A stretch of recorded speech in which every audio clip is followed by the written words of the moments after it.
and it has been a long time. I've been on the road traveling a bunch. I'm back at home. I just spent the last week or so in Hawaii, so if I look a bit tan, that's why.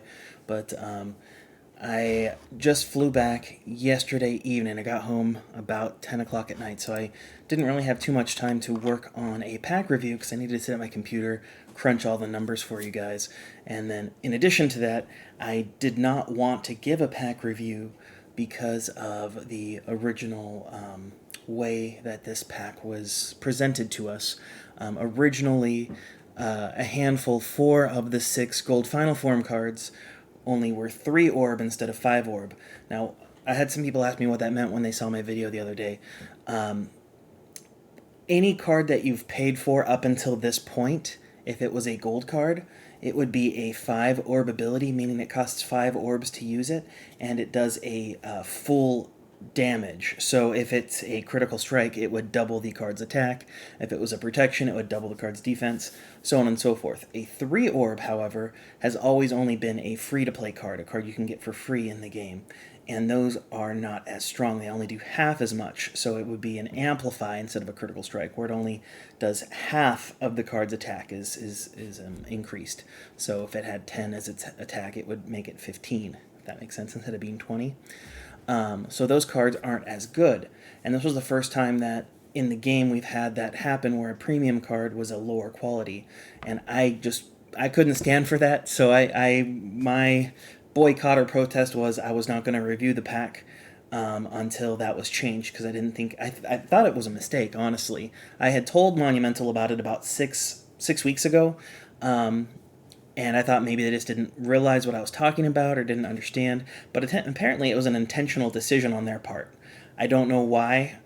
I know a lot of you guys might be thinking gold final form cards don't really matter anyway, but to me it does, because it tells me that Monumental's thought process was, let's see if we can get away with giving them lower quality things for the same price. And I just didn't like that. So I appreciate everyone who supported the idea, talked about it, brought it up, because the next day after I posted that video, Monumental released an update saying that they are going to change those 4 3-orb cards into 5-orb. And so because of that, I am now here giving my review. And I'm really glad they did, because let me tell you, this is a great pack. This might be up there as the top pack. I'd say Scheming is the best pack for beginners. It's got the most bang for your buck in terms of no matter what card you get, you're going to be doing a good job with it. This is probably the best pack for people who are mid-game to late game. And I'll explain that as I go through the pack. But I just wanted to give you guys all that information up front. And then also, I'm taking a little break. I don't know if it'll be permanent or just short-term from the Discord. Just too much craziness going on in there for me. I like to be who I am. I don't like to have certain rules that I have to follow, and some people don't like that, so I'd rather just take my step back from there for now. And if I go back, I will, but I just want to share that with everyone too, because I know a lot of people have been asking about that as well. So if you need me, you can always reach out to me on here for now, but the Discord I'm going to be stepping back from for the time being. Also, more so for the game too. I'm not really playing as much lately. I'll still do my reviews. I'll still try to do things to help out the community, but I just need a little breather. So with that all being said, let's get that out of the way. Let us jump into this pack, and this is the Shrine Pack. So this is the second pack that Monumental has come out with for the game, the first being Jungle. And in that review, I had said that there was a couple things I wish I had seen them do in the pack to make it really a great pack. It's kind of just a middle-of-the-road pack. And granted, that was their first pack. They were just trying to make sure they could get things to work, get packs in the game, and make sure there was no issues with that. So I understand that. Well, they hit it out of the park with the Shrine Pack. This is a really great pack. It's got a lot of good things to it. But the first thing I want to talk about in this pack is obviously the name of the pack, Shrine Pack, which is interesting. This is the second time they've come out with the pack, and they've not changed the name of the pack versus the card that's in the pack. Whereas Chin had always named the pack something different. So like in the Rodent Pack, it was the Rat Pack. I know it's slightly the same, but it's different. The Cat Pack was the Perfect Pack. So, you know, they just like to keep things that way, and that's their prerogative. That's not part of the review. I just thought of that. So anyway, let's talk about the Shrine card. So this is the gold combo card for the pack. It is level 16 attack, 17 defense when you get it up to level 5. It has Unfortunately, 2 bronze combos. That's the only negative here. I'm going to talk about that in a little bit. 0 silver, 52 gold, and 61 diamond combos. Now, its best combos it can make in the game with an Onyx card is going to be actually another card from the pack, Magpire Maiden, and this is a 36 attack, 30 defense, and this is made with Onyx Fire, Onyx Magic, and Onyx Wizard. And so those are 66 total stats. Then there's a couple 65 total stat cards here. The first being Doom Temple, another new card from this pack. And this is a 38 attack, 27 defense. And this is made with Onyx Demon, Onyx Snake, and Onyx Water Serpent. I love to see that Snake and Water Serpent are getting a little bit of good love there. They always seem to get the short end of the stick, so this is nice to see. Another 65 total stat is Majestic Miko, another new card from this pack. This is a 35 attack, 30 defense. This is made with Onyx Angel, Onyx Human, Onyx Superhero, the new Onyx the Chosen One, Onyx Wind, and Onyx Wings. So quite a few options make that combo, which is nice. And then finally on the defensive side, there is the Eternal Dragon, which is a 26 attack, 39 defense, and that's made with Onyx Dragon. Now for its best non-Onyx combos, we see Majestic Miko once again. This is a 30 attack, 25 defense, and that's made with Angel, Beauty, Human, Royalty, Superhero, the Chosen One, Wind, and Wings. So a lot of combos make that one, which is kind of interesting. And then the only other notable one here that's 55 attack total, or not 55 attack, 55 total stats is Kappa, which is a 29 attack, 26 defense, and that's made with Turtle. So this card is really wonderful. Let me go to my gold combo card rankings here. So the amount of diamond combos is just above average. It has 61. The average is about 57. So that's not really what stands out for me here. It's the amount of diamond combos that have high attack, 54 plus. The average is 21. This has 29, so that's pretty good. That's a what, 20, maybe a 40. Trying to do my math here. 8. Yeah, that's about a 40% increase over the normal number. So that's pretty big, for meaning it has a lot of strong, high-quality combos there. In terms of Onyx combos, I think it actually has all of them. It's got 56. Maybe it's missing one, but it's got 56, and I think there might be 57 Onyx cards now. I can't remember with all these new Onyx cards. I can't keep track of it. There was 55 for a long time, and I think we've gotten 2 new ones, so that would be 57. So it's got almost every single combo card, or every single Onyx card that it can combo with, which was great. But the thing that also helps it out tremendously is the amount of Onyx combos that are 65 plus. On average, it's about 9 or so, maybe 9.5 Onyx cards that have a 65 plus for combo cards. This one has 13. Now, the ones that are on the top have 15 or 16 there, but they don't have as many of the diamond combos that are higher quality. So this kind of has a nice little balance of both.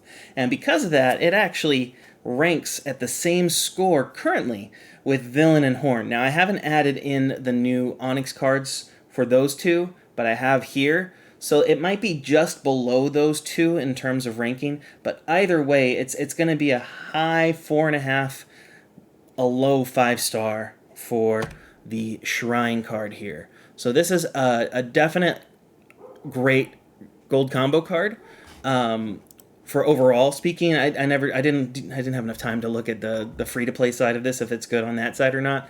But I would recommend looking at the wiki, at the combos it makes, and see the free cards that you have, and see if it makes good combos with those or not. But at least overall speaking, point wise, it's about the same score of Horn and Villain, which are my other 2 5-star combo cards. So pretty good card. Good job on Monumental's part. It's got 115 combos, which is also great.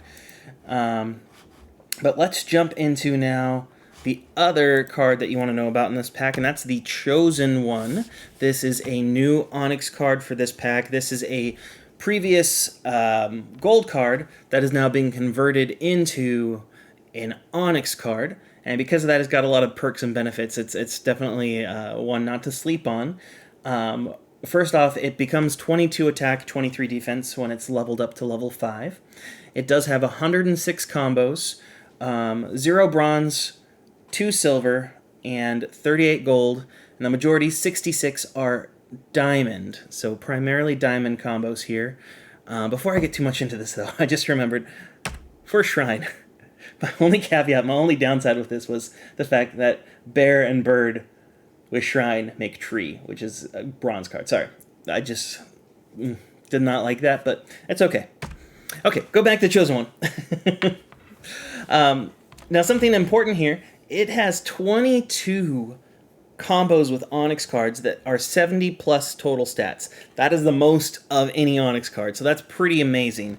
But just to put that into perspective for you, I'm going to list all of the combos it makes that are 71 total stat or 70 total stat, because these are the best Onyx combos it can make. So it's comboing with another Onyx card, makes an Onyx result. And the best combo it can make is going to be first Vampire Assassin, which is a 40 attack, 31 defense. And that's made with some cards that needed some love. Onyx Holy Water, Onyx Demon, Onyx Vampire, Onyx Superhero, and Onyx Bat. So outside of Superhero, most of those other cards are not normally in a high-end end of the road pack. But this, or in a road deck, I should say. This is going to make those a lot more easy to swallow and have in your deck at the end of the game because of those combos. I could see some people running Demon and Vampire now because they make Vampire Queen, which is a 37-32, and then have this in there too with the Vampire Assassin. Could be a good little subset. The other combo card that we always see end game now is Dark Space Lord. This is a 39 attack, 32 defense, so another 71 total. This is made with Onyx Villain and Onyx Invention, another new Onyx card that came out recently. So those two hopefully are in your deck because that's a great combo to make. And then two more 71 totals. Ultimate Soldier is with Onyx Science, and Super Martial Artist is with Onyx Strength. Both of those are 36 attack, 35 defense. So those are all the 71 totals, but there's quite a few there. Now we're going to talk about the 70 total combos. So first we have Lucky Mon, which is a 38-32, and this is made with Food Onyx. Then there is also another 38-32 Precious Ring Bearer, and that's with Golem Onyx. And then finally a 38-32 Time Adventure with Onyx Time. So those are all the 38-32s, and we drop down by 37-33, still a 70 total. And that's going to be Monster Collector, and that's made with Onyx Ash, Onyx Human, and Onyx Monster. So some love for Ash and Human there. Then you've got the Hungry Panda Hero, a 36-34, and this is made with Onyx Bear. And then Zombie Hunter, which is another 36-34. This is made with Onyx Death, Onyx Spirit, and Onyx Undead. Then a 35-35 with King Arthur, and that's made with Onyx Knight. Then you have Transformobot, which is made with Onyx Metal, another 35-35. And then on the defensive side, you've got Wingmaster Aang coming in clutch. He's a 31 attack, 39 defense, and that's made with Onyx Wind, another new Onyx card that came recently. So quite a few high-quality combos there, as you can see. Let's talk about its best non-Onyx combos. This is when you combo the Onyx combo card with a non-Onyx card, so it'll have a diamond result. And there's quite a few, so I just did the 66 total because I didn't want to spend a long time on here, but there was so many 55s on there. It's a great one for even use in the mid-tier where you don't have all Onyx cards in your arena deck. So first we have Lucky Mon again. This is a 36 attack, 30 defense, and that's made with Food, which we talked about earlier, and Healing. Then Precious Ring Bearer, once again with Golem, another 36-30. And then once again, 36-30, Time Adventure. This time it's with Time and Music. So, kind of good. So overall, this is probably the best Onyx card in game. It might be on the same par as Invention. There's some things that make Invention better. There's some things that make the Chosen One better. So I would say they're probably both up there in their own tier of 5-star above all the rest. heads and shoulders above all the ones that used to be 5-star. Like they might even drop down the 5 stars from Proof War because of how high and good quality they are. So definitely a reason to buy this pack is both the gold combo card and the Onyx combo card. But now that we've talked about both of the amazing things in this pack, let's kind of go into the Diamond Final Form cards and see if there's anything good here as well to talk about. So first we have the Sakura Spirits. This is a 25 attack, 28 defense curse card. I still don't really see a good use for curse cards in this game as how it is currently. So unfortunately, as a card, it's not that great. But the picture's pretty cool, and I had to do a little research on this. I think there's a big theme of the Diamond Final Form cards having a lot of Japanese culture in them.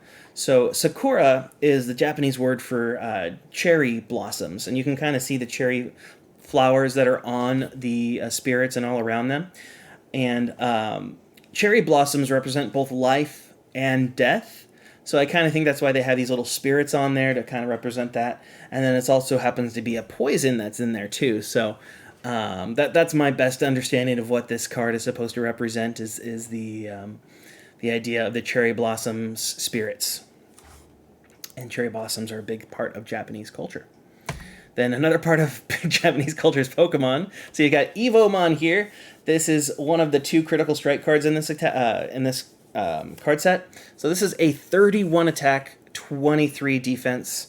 This is a entry level critical strike. Not really a good long term option for you. Master Y is the same level as this card as well. I don't know why I just thought of that, but I've got it in my Underdog account, so that's made me think of it. But obviously, this is a riff on Eevee. Eevee being the one Pokemon that basically has the most unique evolutions based on the stone or special circumstance that you have. And I believe, I haven't stayed up to date with all my Pokemon history, but I believe there's like a special shrine that could be visited or gone to in one of the games that was for all of the evolutions. So I believe that's how the whole Eevemon thing is in here because of the different ways it can be made and molded and crafted. So Evomon, it's fun, it's cute. Not the greatest critical strike, but I'm glad there's a critical strike. Next is the 3 Fates, which is a 29 attack, 26 defense counterattack. With counterattacks, you want to see higher attack and lower defense, so I wish that this might have been closer to a 15-8 for its starting stats, or something along those lines, but it's just kind of a middle-road counterattack, not really useful in Arena, and because the attack is so low, it's not really useful in Heroics either, unfortunately. But the 3 Fates are kind of actually the 3 sisters of Fate. And there's the Spinner, who's the little girl on the bottom who kind of starts life and gets it out. Then there's the one that's got the red or orange hair there, and she is the Measurer, and she measures out how much life you're going to have. And then finally, there is the Decider, or the Cutter, or the person who ends your life, basically. She's the one who decides when your thread is up. And so they make sure everyone lives their life as it was supposed to be happening. And actually, surprisingly enough, I was just watching, right before I was getting this ready, I was watching Ahsoka. And the most recent episode of Ahsoka, they had some witches of Dathomir on there. And the 3 of them were named the same names as these 3 witches, the 3 Fates. So kind of thought that was interesting. And one of them had a headband that looked like it was scissors. So I think she was supposed to be that. And she had the same name as the actual 3 Fates. So just kind of a funny coincidence. I just wanted to talk about that real quick. But that wasn't a good card, unfortunately. Here's one that's useful in a niche case, the Ancient Technology. This is a 20 attack, 35 defense protection card. So it's not the best protection card in game. We do have some that have 36 as their defense. But this is pretty up there. This is probably in the top 5 for protection cards. So if you do want to make a stall deck or a lobotomizer deck, this would be an option for you to have in that deck.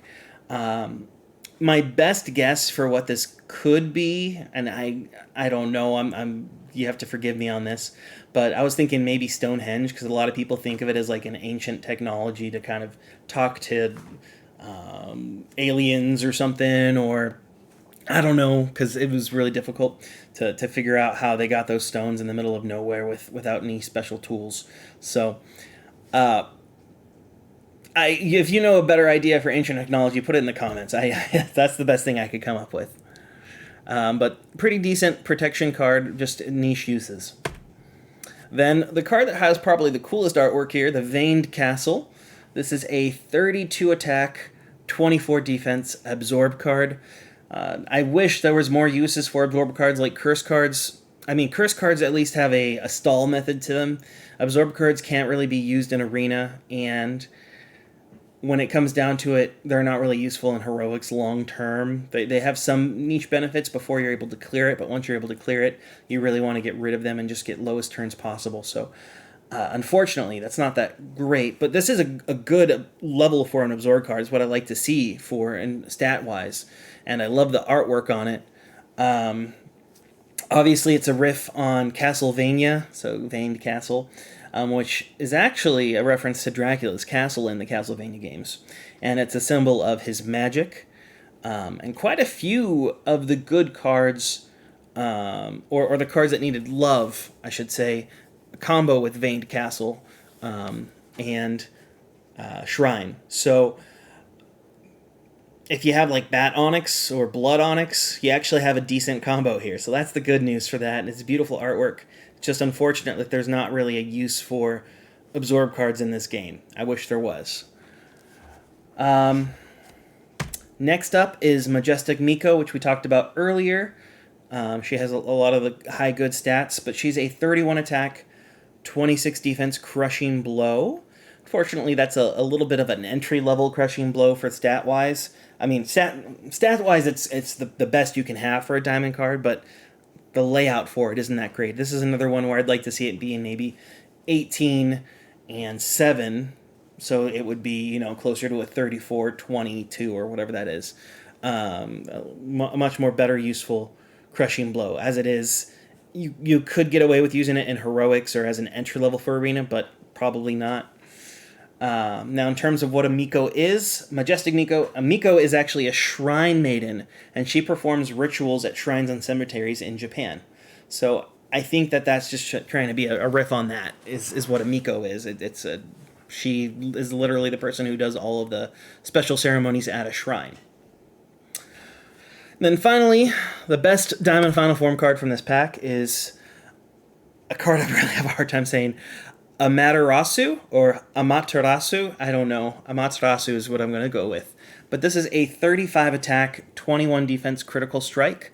This ties Man-Eaters and Mad Bomber for the second highest total attack for critical strikes after the 36ers, because this is a 35er.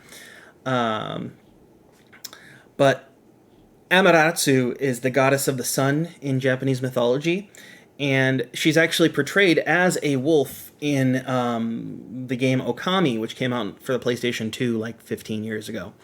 So that's kind of what this is kind of being a homage to, is the wolf sun goddess, but she's only in Japanese mythology, she's not a wolf at all. The wolf thing comes from the Okami series of games. But this is another reason you would buy this pack. So in addition to the gold combo card and the Onyx combo card, this critical strike card is the one diamond final form card that would make sense for you to get. Now let's jump into the gold final form cards. My personal favorite of the whole pack is the Shrine Masons. This is a 27 attack, 13 defense, currently Pierce, so it will be a crushing blow card. And so again, as a Pierce, it would only get rid of half of your opponent's defense, but as a crushing blow, it gets rid of all of it. But this is a 27 attack, 13 defense, crushing blow. It's actually a pretty good, cheap crushing blow card for early game. If you do get this pack and you want to have something for your heroics or even for Arena, if you needed some more final forms, that might be a good option for you because it'll do 27 damage. Now, the name Shrine Masons, I want to say this is a combination of the Shriners, since it's got the little fez hat there, the guy in the middle, and then also the Freemasons. You know, they're both secret societies that a lot of people have conspiracies on. Maybe they're aliens, maybe they're reptiles. But really, it's just a bunch of guys that are having a frat party and doing good deeds. You know, that's what both of those programs are. But it's just kind of funny to see this. And when I used to go to parades as a little kid, I'd always see the Shriners. They'd have their little like cars that they'd drive in that were like kid-sized cars, but they were actually full vehicles that you could drive around in, and they'll have the little fezzes on their heads. So pretty cool artwork for me personally. And pretty decent stat line as well. Then you've got the Stone Effigy here, which is a 22 attack, 19 defense. Currently block will be a protection card. When I saw this, I thought it would have a much higher defense or even have the two swapped around. So I'm kind of surprised that that happened. But sometimes that occurs where the defense for a protection card is less than it should be. But because of that, it's not really useful. But this, I think my best guess for this is it's referring to the Moai, which are the heads that are on the Easter Isles. I don't know if that's actually true or not, but that's the best thing. That's the thing that came to my mind.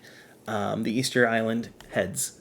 If you think it's something else, please let me know, because it does kind of have like two sets of eyes there, so it's almost tiki-ish in nature. But who knows? I don't know. You let me know. Next up is Festival Feast. This is a 17 attack, 22 defense. Currently Weaken will become a curse card. Again, there's no real use for curse cards, so this is one that I would potentially consider dusting if I needed some extra dust, unless they come up with a way to help curse cards. The best stretch I can come with this to be shrine related is that oftentimes shrines are adorned with food offerings. Whether it's like at a cemetery, sometimes different cultures will have food left at that location for their loved one that loved it, or even as a way to help nourish them. If you've seen the movie Coco, that's something that they did in that movie as well. The other thing I thought of too is there'll be religious festivals that happen, and you'll have large feasts as a celebration honoring the dead. So, like I said with Coco. Fortunate that the card is not that great. Next is the Wishing Mallet. This is a 21 attack, 21 defense Amplify card, which will hopefully become a critical strike. This is probably your other good card besides Shrine Masons for your entry-level gold final form cards. Now, this is a reference to the Magic Hammer. It's a story where like a very, very small person, it's like only 1 inch tall, saves a princess by being swallowed by an Oni, which is like a spirit creature, and hurting it and killing it from the inside, and it spits him out because it was hurting him. And in addition to spitting him out, it spit out the Wishing Mallet, or the Magic Hammer, and the princess picked it up and uses it to make that little tiny small person into a normal, regular-sized person and make them incredibly wealthy. So that's kind of the story behind that. Don't know how it relates to the shrine per se, but I'm sure it's a part of Japanese culture again, where there might be shrines for this special Wishing Mallet there. Then my personal favorite card from this, because I'm a big indie fan, is the Doom Temple, referring to the Temple of Doom, the second and often much maligned of the 3 original trilogies. Not because of Short Round, I don't know, it's probably the hearts coming out of the chests or something. But unfortunately, Doom Temple is a 27 attack, 16 defense curse card. So again, curse cards aren't very useful. And this is actually a curse card. It's not a weaken like the Festival Feast I talked about earlier. So this one was a 5 orb. I don't know why they decided to make 2 of these 5 orb and the others 3 orbs. But I like the idea of having more Indiana Jones combos in this game. We have the Indiana Ford one, which is great for a name. So Doom Temple's pretty cool too. But unfortunately, the card is not that good. Then the last card from this pack, and I had a hard time figuring this one out. I really don't know what it is, but this is the Magpie Maiden. a 25 attack, 19 defense absorb card. Again, absorb cards really don't have a use in the game currently. I'd love to see maybe a new method that helps curse and absorb cards be used, but for right now, it's not that great.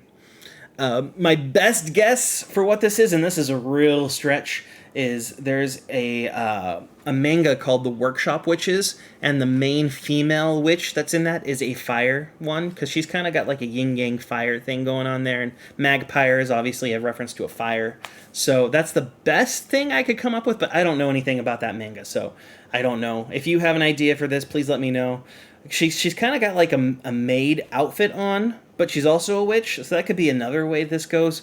I don't know. I did a lot of research, tried to look up yin-yang witches and maid witches, and I even thought for a minute like the Kiki's Delivery Service, because she's kind of got the broom, and I don't know.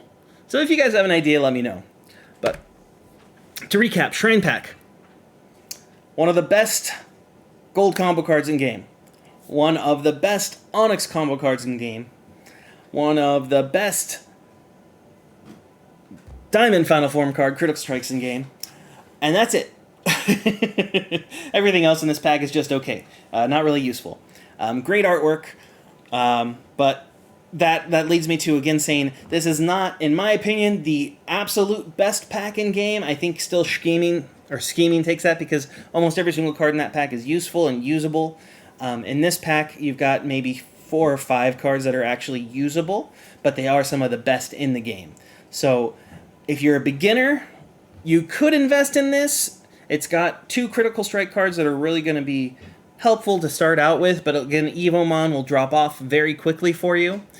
I look at this better as someone that's mid to late game, wanting to improve their arena deck with some really good gold combo and Onyx combo cards, and they might already have the Final Form cards, so they're not as needing those other cards. Or for collectors, obviously, you want to be able to have every card in game. You could do that. It obviously will benefit beginners. Don't get me wrong on that. But if you want your best bang for your buck, Scheming's still the best way to go, because you get so many options there, and even combat with the amount of options you have there, and innovation. I would put this kind of in the same row as combat and innovation, where Scheming's ahead above everyone else. This is in the same row as combat and innovation for me, maybe even madness. All 4 of those are kind of the next tier underneath Scheming. But, yeah, it's definitely a pack that it's not going to hurt you if you invest into it. Just know that your top priorities are going to be the combo cards and Amaterasu, because that's the great Critical Strike card in this pack. I myself bought out the pack once and then went in a little bit so I could get the fused copy of Onyx. Thankfully, it only took me, I think, 4 packs into the second set to get that second Onyx, so didn't get any extra shrines, and I didn't get any extra Amateratsus, but I'm okay with that. It'll be a diminishing return for me on those. I'll probably start doing shrine research as soon as I finish up Psychic. I've got like maybe another day or 2 for Psychic on my main account. But yeah, let me know your thoughts. What do you think of this pack? Are you excited for it? Did you buy it? What did you get? Let me know. Alrighty. Take care, guys.